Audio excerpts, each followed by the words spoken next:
একটি সংখ্যা 742 হতে যত বড় হবে 830 হতে তত ছোট হবে, সংখ্যাটি কত? সংখ্যাটি আমরা খুব সহজেই বের করতে পারি।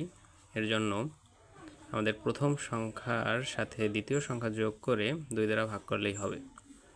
সুতরাং সংখ্যাটি হবে